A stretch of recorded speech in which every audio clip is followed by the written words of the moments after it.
In this video, we uncover a crime so chilling it feels like fiction. She planned everything down to the last detail, killed without hesitation, and then calmly went to get a tattoo as if nothing had happened. On March 5, 2021, Matthew Dunmier, 30, left a pub in the town of Cleveland and got into a white smart car driven by a woman he only called an old friend. He told his friends that he was going to spend the weekend with her, but then he didn't show up. The next day, he didn't come home. He didn't answer any calls, and his phone was found turned off. From this point on, things started to go wrong for two families. Friends and family of Matthew didn't know this woman, where they were going, or why he had kept the meeting a secret. At first, the search was for a lost person, but it quickly turned into a murder case and then into a tragedy that involved people who had nothing to do with the crime. Before we continue, I'd really love to know where you're watching from. Whether it's a big city or a small town, drop your location in the comments below. It's always interesting to see how far these stories reach. And if you're enjoying this deep dive into true crime, make sure to give the video a thumbs up, subscribe to the channel, and turn on the notification bell so you're the first to know when a new case is posted. Now, let's get back into it. Matthew Dunmier was born in Hudson, Ohio, on November 26, 1989. His parents are Tommy and John Dunmier. He grew up in a neighborhood which is a typical American neighborhood. Good schools, clean homes, and a strong sense of safety. He grew up in that peaceful place. Matthew has always been interested in music. His parents helped him. He began playing guitar when he was 6 years old and went on to learn other instruments. When he was a teen, he liked rock music and went to shows with preschool friends. He wasn't very good at schoolwork. He did just enough in high school to pass, but he wasn't really interested in his work. He didn't want to go to college after high school. He stayed in town and got a job as a salesman at a nearby store instead. He met a woman at age 20. Her name isn't given in case files. They moved in together after a year. Soon after, their boy, Caleb, was born, and 2 years after that, their daughter, Adriana, came along. People who knew him say he was a hands-on dad and a family man, even though he had a child young. He kept in touch with friends, had a steady job, and seemed to have a normal life. Chelsea Perkins and Matthew Perkins were both born in the same year and finished high school in 2009. However, they were not classmates. She joined the U.S. Coast Guard after getting her education. She served on a small ship in Texas for a number of years. That's when she met the man she would marry. After that, they got married and had 2 kids before moving to Virginia. Chelsea started making adult material online under the name Selena Savage after she got out of the military. She made an account on OnlyFans and told people about it on Instagram. She made a steady amount of money from this job, about the same as she did in the Coast Guard. All of her posts were made under her stage name, which helped her keep her public image separate from her private life. Both families looked like they were doing well, but neither Matthew's friends nor Chelsea's family knew that the two had ever been in touch. They didn't seem to know each other until 2021. Everything began with what seemed like a friendly text message conversation on social media. There was nothing that made anyone close to them pay attention. No one could have known that this online link would have such terrible results. March 5, 2021, Friday, Matthew Dunmier went to Tiki Underground after work. It was a bar he often went to with co-workers and longtime friends. It was the same that night. He planned to get together with some friends for drinks, which is how they usually do it. Around 5:30 p.m., they started getting together. They planned to keep it short because everyone was going home for dinner. The people in the group talked about their plans for the weekend. Some said we should take a quick trip outside. Others said they had errands to run or family time. When Matthew's turn came up, he said he couldn't do it. He told them that an old friend from Virginia was in town and that the 3 of them were going to hang out. That made me curious right away. Some people asked him about the woman, how they knew each other, and why he hadn't asked her to join them at the bar. Matthew tried to avoid the questions. He didn't say her name or give any other information. He only said that they would stay at an Airbnb outside of town and walk in the park. The next day, friends of his were feeling a little uncomfortable.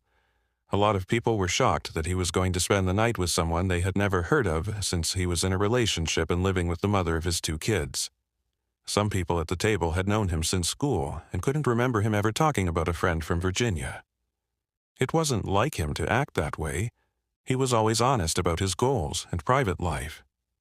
Matthew got a message on his phone at one point. After reading it, he got up and said his ride was coming soon. He offered to be walked to the parking lot by one of his co-workers, who was also his direct boss. He later said that he was just interested and wanted to see this strange friend. It was already dark by that time. Matthew walked up to a white car that was parked not far from the door. It looked good from the shape. There was a woman with dark hair behind the wheel. Her face wasn't easy to see because of the lights and distance. The boss told Matthew goodbye and then went back inside to tell the others what he had seen. After Matthew left, the group felt strange. Even though the discussion went on, the mood had changed. Some people began to think that there might have been an affair. Some people were just confused by the secret. They had no idea that it would be the last time they saw him. The morning of March 6, 2021 didn't worry people close to Matthew Dunmier right away. He had said ahead of time that he was going to be back home by that evening, so early in the day, no one had to worry. But as the hours went by, Matthew could not be reached. Nobody picked up the calls and his phone was turned off when they were found. Around 8 p.m., his partner started calling his friends to see if anyone had heard from him or knew where he might be. Some said they had seen him at Tiki Underground the night before. They said he left with a woman and a white smart car. They had no idea who she was or where they were going. They had never heard her name before. No one even tried to guess. It made me feel even more uneasy when I realized that. It became clear that Matthew had kept the meeting's details secret on purpose, even from people he had known for a long time. By that time, his partner had tried all possible ways to get in touch. Not an answer. 10:30 p.m. was the time of the last message she got from him. The previous evening, the phone had not been used or called since then. There had been no movement, calls, or texts. It had been more than 24 hours since he left. Matthew didn't usually just disappear without saying anything. That night, March 6th, late at night, Matthew's folks went to the Hudson Police Department. They put in a formal report of a missing person. His mother was sure that he would not have left on his own. She said Matthew wouldn't just leave without talking to his son, daughter, or longtime partner first. The family said this had never happened before. The police paid attention to the report. Even though Matthew was an adult legally, the facts given were scary enough for police to start a preliminary search. As soon as possible, they began looking in nearby hospitals, jails, hotels, and accident records, but there was nothing. Investigators didn't have many tools at their hands because they couldn't get to Matthew's phone data. No one knew where he was going to sleep that night. He didn't say what Airbnb was called or where it was located. It was still unknown who the woman he met was. The only clue they had was that she was driving a white smart car. That wasn't enough to start a bigger search outside the city. There was no way to find Matthew in Hudson or the places around them. He wasn't at any of his friends' houses, at work, or on the list of patients at any of the nearby hospitals. None of the reports of incidents in the area fit what he said. Officers kept asking family members and co-workers to try to find any possible escape routes. Also, at the same time, police asked for video from security cameras near the bar where he was last seen. By late March 6th evening, the case had changed from a short absence to a missing person case. It had been almost 24 hours since anyone had heard from Matthew, and there had been no new calls or texts. The case was given a lot of attention. These were the first signs that this wasn't just a delay or a personal matter for Matthew's family and friends. There is a chance it is something much worse. The Valley View Police Department got a very important call early in the morning on March 9th, 2021. While hiking in Kyhoga Valley National Park, a group of people found the body of a man. It was just a few yards from a hiking trail in a place that was easy to get to, but out of sight from the road because of trees and bushes. The park is on the border of 2 counties and is crossed by several roads, so it can be reached from many directions. Within minutes, police arrived at the scene. Quickly, the area around the body was locked down. The man was wearing dark clothes, a leather jacket, a sweatshirt with a hood, Dark pants, boots, and gloves without fingers. The ground clothes had an Aquafina water bottle that was only half full. He didn't have a phone or ID in his pockets. The person seemed to have died at least 2 days before the preliminary examination. There were no signs of a fight or a body being pulled. Since the position was flat and not moved, it seems likely that the act happened right there. Someone had been shot in the back of the head. The way the bullet went from the top to the bottom made it look like the man was either sitting or standing when it happened, and the shooter was close by. Before the examination could be done, the body was taken to the mortuary. At the same time, police started to look into reports of lost people from all over the area. When police in Hudson heard about the find, they went to the scene to exchange notes. The man was identified by the coroner the next day. Matthew Dunmier, who had been missing for 4 days, was there. Fingerprints and a scar on his arm that matched the one his family had described were used to prove who he was. His family and friends were told about his death. The stated cause of death was a head wound from a gun. The case was changed back to a criminal investigation after this proof.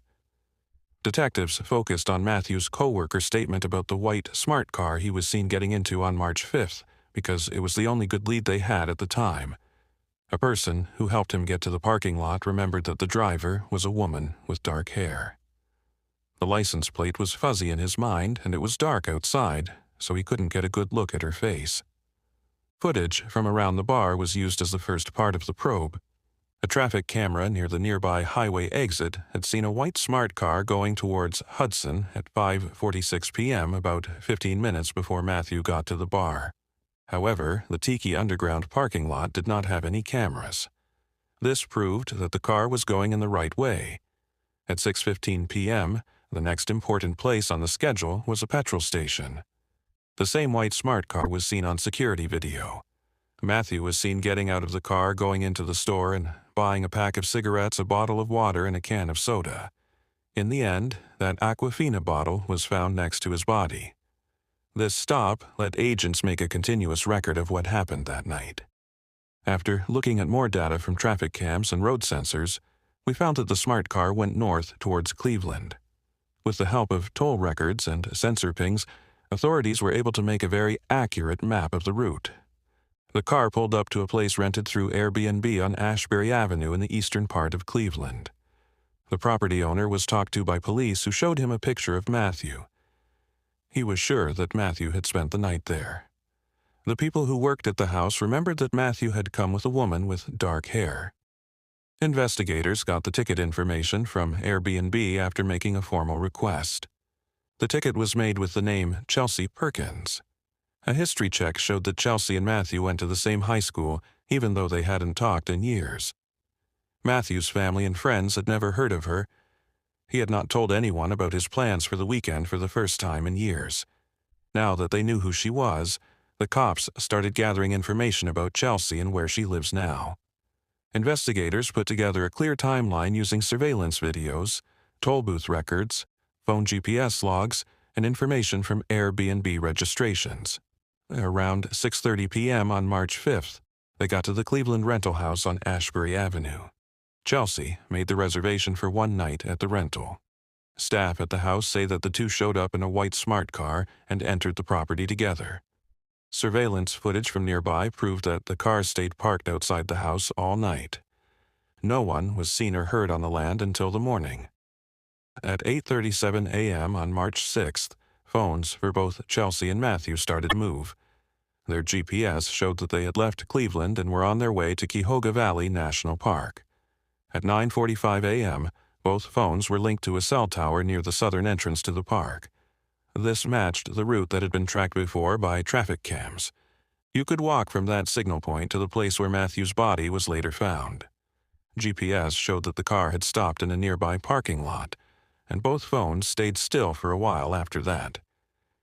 Matthew sent his partner one last text at 10:49 a.m. to let her know he would be home later that night. That message was the last thing that his phone did that was recorded. After about 30 minutes, the signal was gone. After that, there were no more calls or texts. Either the phone was turned off or put into airplane mode. Chelsea's device, on the other hand, kept working. The water bottle that was found near Matthew's body had 2 DNA profiles on it, his and Chelsea's. Making this finding was the first solid proof that Chelsea was at the crime scene. Matthew bought the bottle while they were together, and it was later found near where his body was found. This led police to believe that Chelsea was there when Matthew died, or right before he died. More forensic tests, like looking at the pieces of Matthew's fingernails and hair that was found on his clothes, also fit Chelsea Perkins's genetic profile. There was no question after these tests that she was the last person to see him alive. Once the body of Matthew was found, cops kept looking for Chelsea Perkins' car. Records from the toll road show that her white smart car left Ohio around 1 p.m. on March 6th and was going north. The car was seen again for sure near Toledo just before it crossed into Michigan. That night, surveillance tape showed the car pulling into the parking lot of a nearby tattoo shop called Family Inc. Staff at the studio say that a woman with dark hair came in by herself, showed ID with the name Chelsea Perkins on it, and booked a service. She stayed in the shop for a while and got a new tattoo during that time. The workers didn't see any signs of stress or strange behavior. She paid with cash and then left. Later that day, Chelsea shared a picture of herself on Instagram standing in front of a mirror at the tattoo shop. There was a new tattoo in the picture, and the caption said, "What an amazing weekend." The post was made in Michigan as shown by the geolocation data. Nothing was said or shown about what had happened earlier that morning. On March the 7th, security cameras watched Chelsea's car as it drove southeast towards Virginia. She went back to her home in Arlington and went about her normal life. There were no signs that she was trying to hide or felt pressed. Over the next few weeks, she stayed busy on social media sharing normal posts that had nothing to do with what was going on in Ohio. On March 30th, 2021, police got a request to search the home of Chelsea Perkins in Arlington, Virginia. It had been more than 3 weeks since Matthew Dunmier's death. Investigators had a lot of good reasons to move forward. The fact that she was with Matthew at the park, there's a physical proof that connects her to the scene. There's shared Airbnb reservation and data from surveillance and phone records that backs up what she said. FBI agents showed up at Chelsea Perkins's house on the day of the search. Chelsea herself opened the door and didn't put up any resistance. When she talked to the government team, she was surprised that they were there and wouldn't answer any questions without an attorney present. Police found a 9mm Springfield Armory semi-automatic pistol during the search. By law, the gun was registered in Chelsea's name. Later, tests by forensic scientists proved that this was the exact gun that was used in the shooting that killed Matthew. Investigators also took away electronics, papers, personal items, clothes, and accessories that matched what they saw in surveillance video from Cleveland and the national park. The police had a strong case thanks to the DNA evidence found on the water bottle and under the victim's fingernails. Even though there was more and more proof, Chelsea Perkins was not arrested right away. She kept living in Virginia in the months after Matthew's death. She didn't move and stayed out in public with no obvious signs of being upset. The fact that the police did nothing made Matthew's family very angry. Tommy Dooner, his mother, took it the worst. Tommy wouldn't accept that the main suspect in her son's murder was still free. It seemed to her that the legal system wasn't doing its job. Detectives and the prosecutor were sent letters and requests, but they didn't give a clear answer. She and her husband were not told when they might be arrested. Officials said that the delay was due to rules about how things should be done. Tommy's mental health was badly affected by what was going on. She stopped sleeping and stayed up all night at her computer to find out everything she could about Chelsea. She kept an eye on Chelsea's social media activity, wrote down her addresses, and looked for records of her travels along with her deep sadness over losing her son. This obsession grew over time. That loss turned into a strong will to succeed. She would go after justice herself if the government couldn't do it. In the autumn of 2021, Tommy talked her husband, John Dunmier, into going along with the plan. Together, they hired a car, made fake delivery boxes, and ordered 2 UPS uniforms online. Claiming they were a delivery service to get into private property was their plan. In Washington, D.C., Tommy was sure she knew exactly where Chelsea lived, but she was wrong. Chelsea really did reside in Arlington, Virginia. In November, the Dunmiers brought their plan to life. They took a car and drove to the place they thought Chelsea lived at. When they got there, John stayed in the car while Tommy, who was dressed as a UPS delivery person, walked up to the front door with a gift. A woman, soon after, opened the door. When she saw the delivery outfit, she didn't think anything was wrong. Then, Tommy took out a gun from under her jacket and shot the lady twice in the middle. The woman fell down near the door. Tommy knew right away that she had made a bad mistake. The victim had nothing to do with the case. She didn't know Chelsea or Matthew. The police never said what her name was, but they did report that she lived after having emergency surgery at a nearby hospital. Tommy tried to run away in fear. People in the area who heard the gunshots called the police. Within minutes, patrol units showed up. Officers saw Tommy not far from the scene of the crime as she was walking away. When she saw them coming, she pulled out the gun and shot herself in the head, killing herself. She was 57 years old. John, her husband, was caught right there. He had stayed in the nearby parked car and not tried to get away. He was later charged with trying to help someone kill someone and planning to do something illegal. John said he did what he did because his wife told him to, and that he couldn't stop her. The fallout broke the family apart completely. Matthew's son and daughter no longer had a father or a grandma. The news caused a lot of outrage, which put more pressure on the police. But Chelsea was still not in custody at that point. Tommy didn't live to see anyone get caught. Many people saw her terrible choice as a terrible result of what the family saw as an unbearable weight injustice. On December 9, 2021, 9 months after Matthew's death, Chelsea Perkins was formally arrested and taken into custody at the address she gave. Chelsea stayed cool and didn't fight back while she was being arrested. She said she wouldn't make a comment. She was charged with killing someone in the first degree.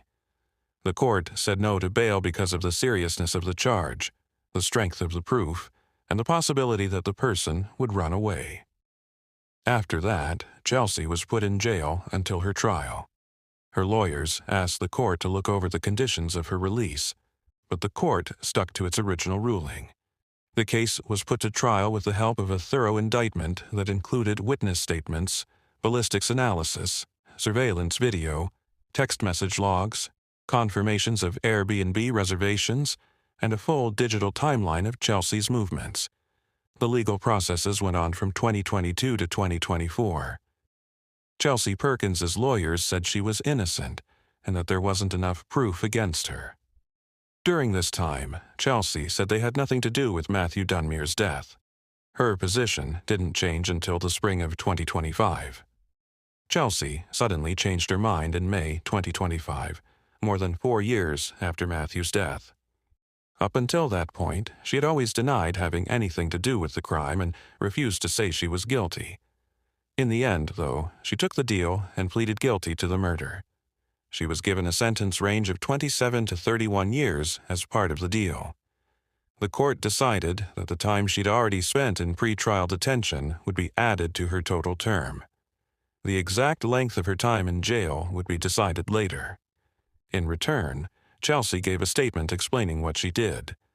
She said that the act was done to get back at someone. In her statement in court, she said that Matthew had hurt her at a party in their hometown in 2017 and that she was the victim. She told the local cops about it, but the case didn't go anywhere because there wasn't enough proof. The charges were dropped and Matthew did not have to deal with any legal issues. Chelsea said that years later she randomly found his profile on social media and chose to get in touch with him under the guise of getting back in touch. In fact, she said that the plan to kill him and challenge him had already been made. She told him that she set up the Airbnb, asked him to meet, and did the crime while pretending to have an appointment for a tattoo. Investigators were not able to confirm what she said. An old record did show that a police report was made in the same area in 2017, but the case was closed after 3 weeks because there weren't enough grounds to bring a criminal charge. There was never any straight proof that Matthew did anything wrong. Matthew's family and friends didn't believe Chelsea's story. They were sure he wasn't capable of acting that way. Prosecutors did not officially question her story, though, because the key person involved was dead and could not defend himself. The court agreed that the guilty plea saved a long trial with the jury. The final sentence was 25 years in jail with no chance of parole until the whole term is served. It was given on September 9, 2025. Taking into account the time she has already spent in jail, this means Chelsea Perkins will stay locked up until at least 2050. After years of investigation, the ruling put an end to the case, but it left a lot of moral and legal questions open. It was never proven by outside proof what the crime was really about. The only story of what led to the act was Chelsea's statement. The public's views stayed very divided. Some saw her as someone who wanted to get back at someone who had wronged them in the past, while others saw the crime as a planned killing with no real reason. There was no solution that made everyone happy. This case shows how dark and unpredictable people can be. Let me know what you think in the comments and subscribe for more true crime content. Until next time, stay safe.